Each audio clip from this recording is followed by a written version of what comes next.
On an examination of the pleadings of two writ petitions, we find that the issues for consideration were all different. In the first petition, relief was sought under the Contract Labor Act 1970 for abolition of contract labor system in the operation of canteen in the marketing establishment of IOC and for absorbing the canteen workers as employees of IOC. In the second petition, relief was sought under the Industrial Disputes Act 1947 for making a reference under Section 10(1) to the Industrial Tribunal to decide whether the contract between IOC and the canteen contractor was sham nominal and a mere camouflage to avoid extension of labor law benefits to the workers in question and whether the canteen workers were the direct employees of IOC. The assumption that the appellant had taken inconsistent stands in the two writ petitions is not correct. Even in the first writ petition, the appellant had contended that though the contractors changed from time to time, the workers in the canteen remained the same with continuity of service, that IOC had mollified and illegally kept the workers as contract labor in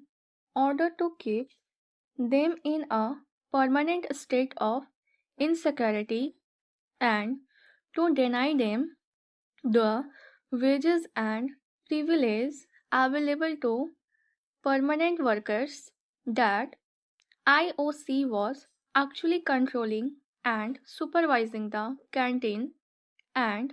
that only as a camouflage the contractor was shown as running the canteen to create a pretense that the workmen of IOC were the workers of the contractor, when in fact they were the employees of IOC. In short, the appellant had contended that the contract was sham and nominal. In the first petition, even in the second writ petition, the contention was that the contract was sham and a camouflage to avoid extending benefits of regular employees to the canteen workers. Therefore, the High Court committed a serious error in assuming that in the first writ petition the appellant had considered that the contract between the IOC and the canteen contractor was valid and genuine, and that in the second writ petition the appellant had taken a contrary stand, that the contract was sham and a camouflage. The stand of the appellant and the workers was always consistent, but before the decision of a constitution bench of this court in Steel Authority of India Ltd v National Union Waterfront Workers 2001 (7) SCC 1, it was thought that the appropriate relief available was to seek an investigation and abolition of contract labor, and consequently seek absorption. Therefore, the prayer was made in the first petition. This court held that even if there was an order under Section 10 of the Act prohibiting contract labor in any process of operation, there would be no automatic absorption of the contract labor by the principal employer. It was also held that it is always open to the contract labor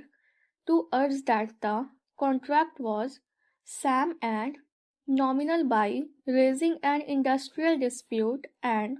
such dispute will have to be decided by the industrial adjudicator and not by the High Court.